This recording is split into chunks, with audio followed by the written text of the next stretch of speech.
جو جیزمی صاحب ہیں انہوں نے مفتی تقی عثمانی صاحب پہ بہت تنقید کی ہے، پورا ایک ریکارڈنگ کروائی ہے. پھر حضرت جو احمد رضا خان بریلوی جو ہیں ان کی بہت تنقید کی ہے. تو دیوبندی بریلوی دونوں حلقوں پہ تنقید کرنے کے بعد وہ پھر جو اکابرین ہیں ان تک بھی پہنچے. اور حضرت مجدد الفسانی سرہندی رحمۃ اللہ علیہ ان کے اوپر بھی تنقید کی ہے کہ ان کی عبارات کے اندر یہ جو خواب کے اندر جو اللہ تعالیٰ کے ساتھ جو ہے وہ میں نے سنا ہے.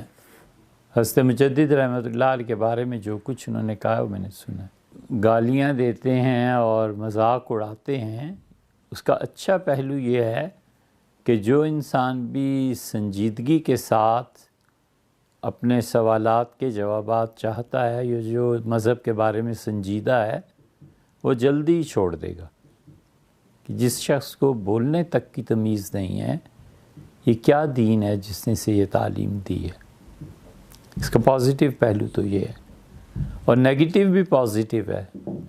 ایسے نہیں ہوا کرتا کہ جن لوگوں نے اللہ تعالیٰ سے دوستی کی ہو اور اپنے نفس کو اس کی خواہشات پوری کرنے سے بچایا ہو اور خدا کا خوف ہو، تو اللہ تعالیٰ ان کے کسی بھی دشمن کے حوالے انہیں کر دے اپنے دوستوں کو.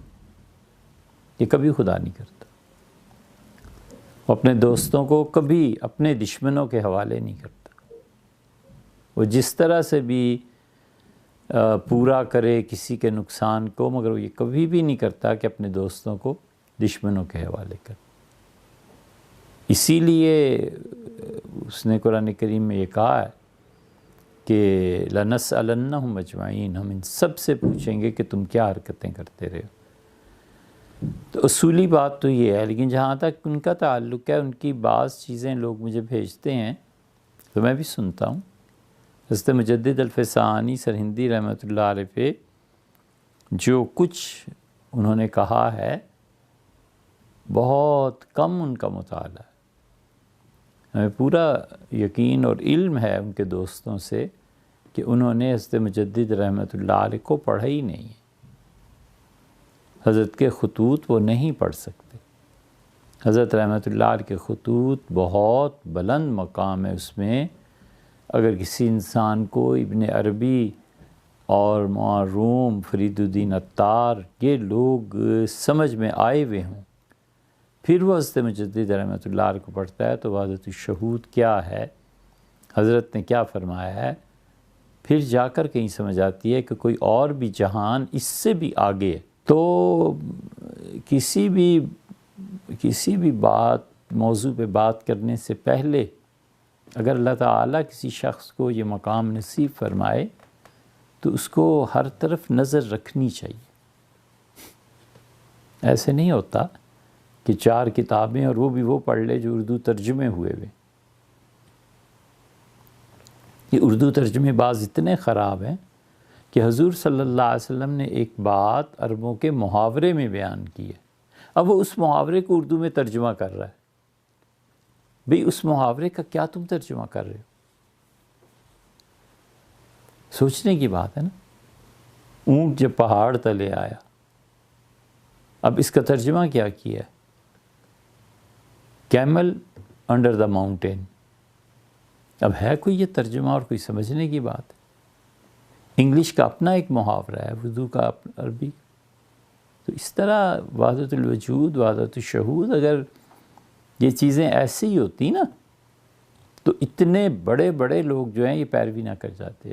یہ شاہ ولی اللہ رحمۃ اللہ علیہ کو دیکھیں، ان کی ساری اولاد کو دیکھیں،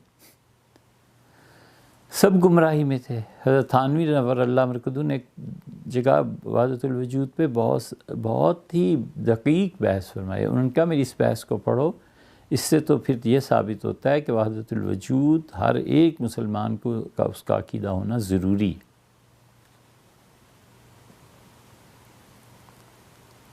تو یہ سب لوگ معاذ اللہ جھک مارتے رہے. یہ دین اب جا کر کھلا ہے، یہ اب سمجھ میں آیا.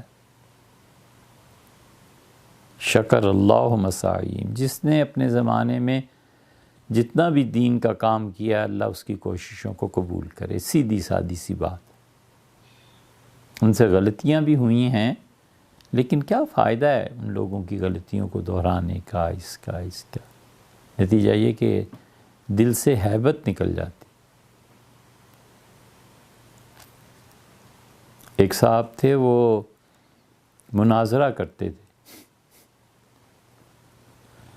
تو انہوں نے کہا کہ حضور اقدس صلی اللہ علیہ وسلم میں یہ چیز نہیں تھی، یہ چیز نہیں تھی، یہ نہیں تھی، جو یہ تم لوگ کہتے ہو ایسے تھا تو ایسے نہیں تھا۔ تو ایک مرتبہ لائبریری تشریف لائے، بہت خوش ہوئے، تو اس میں بھی کئی مرتبہ انہوں نے دہرایا کہ ہاں یہ کتاب اس موضوع پہ،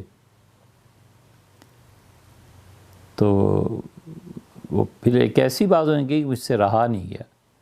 میں نے کہا حضرت جی جو آپ ساری کتابوں کا مطالعہ فرماتے ہیں، نیت کیا ہوتی ہے؟